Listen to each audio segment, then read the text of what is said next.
What's happening, guys? Exile Baggage. So, we're going to be talking about bodily training for preparedness, the value of that. This is a free video for everyone. It's got a lot of scripture, several scriptures, some tips. And then for video 2, we're going to transition to Patreon. So, that's going to be for Patreon supporters only. And let's dig into it. So, bodily training for preparedness in 1 Timothy 4:8. The scripture says, bodily training has some value, but training in godliness is valuable in every way, as it holds promise for the present life and also for the life to come. And so that's true, right? You know, we talk a lot about pastoral, scriptural type things on this channel as well as preparedness. There is some value in bodily training, right? But, opening up the word, praying, growing in your soul, that's even more important. So I'm not going to belabor that point. You guys have seen that already probably on this channel. I hope you believe it. So 1 Timothy 4:8 has some value. There's this cool example in the Old Testament of bodily training having some value.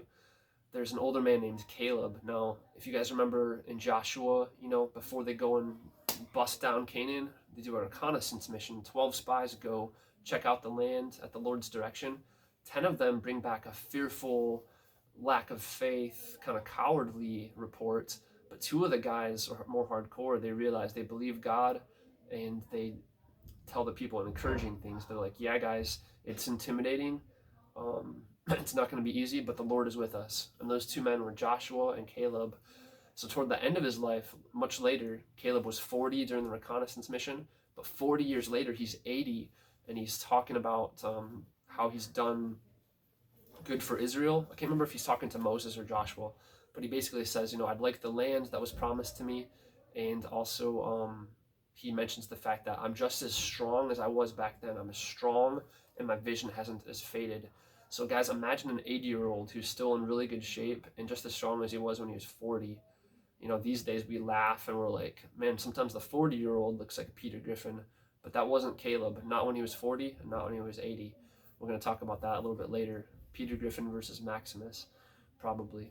So, yeah, another example would be, I was at Target picking up a USB drive to back up the survival novel I've been writing. And I saw this dude on a commercial, and he was older, probably in his 50s, just riding a bike around. He just seemed cool. Like he had gray hair, but he was he was a good-looking dude, and he was healthy. And watching all these millennials take, selfies and stuff, and kind of laughing at him. And he goes riding on his bike through the dock and elsewhere. And it was cool because it portrayed an older man, like almost grandpa age, basically, as appealing, okay, because he was still healthy. He had, alertness. He was riding his bike and stuff.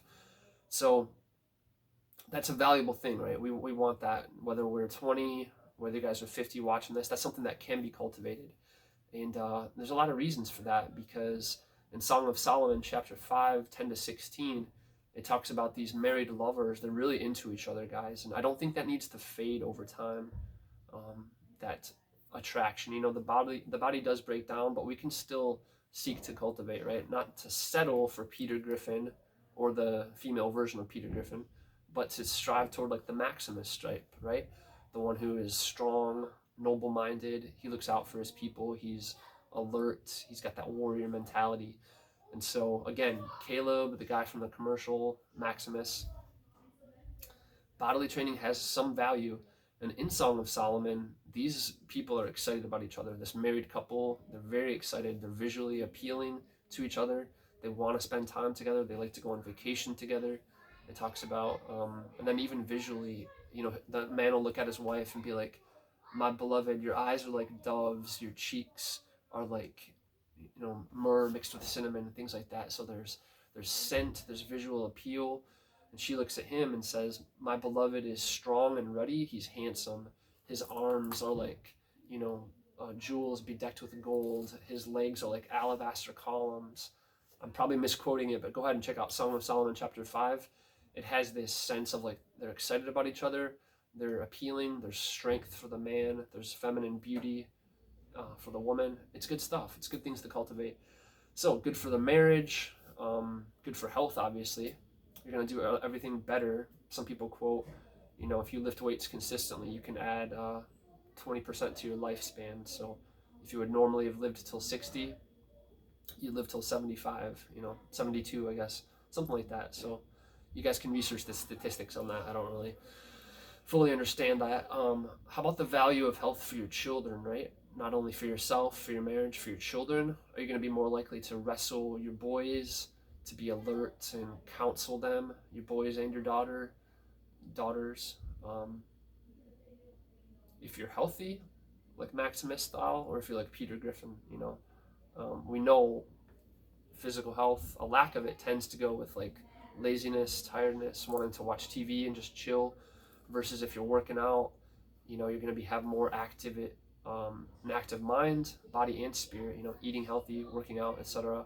You guys get where I'm coming from in that. So not only family, but community, especially if you guys are Christians watching this, think about community. Jesus says, go make disciples of all nations.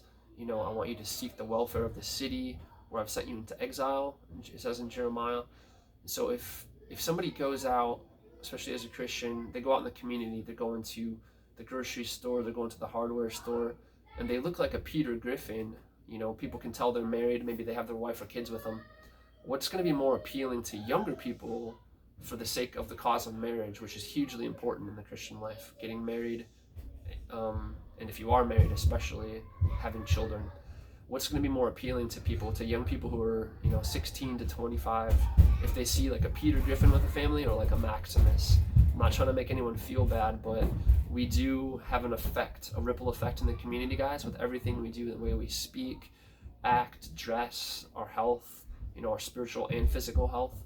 And so just think about that. Do you want to make marriage appealing, or be like, oh man, I don't want to get married if that's what that does to people? I don't want to have kids.